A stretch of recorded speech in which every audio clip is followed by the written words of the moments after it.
近期，随着流感、支原体等感染的流行，孩子咳嗽成为许多家庭的困扰。然而，面对孩子的咳嗽，家长们往往采取错误的止咳方法，比如随意喂止咳药或者去医院输液。这不仅不能有效地缓解咳嗽，还可能带来潜在的风险。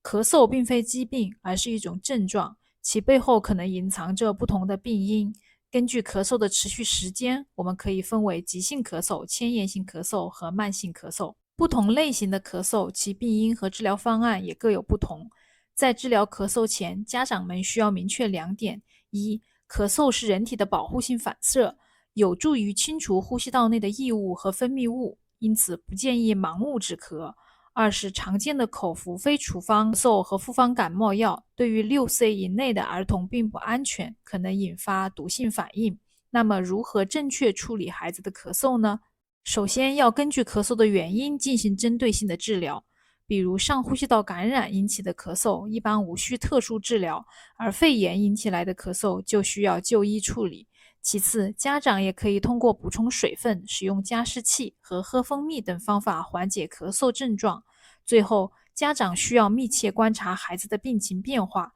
如果有异常，就应该及时就医。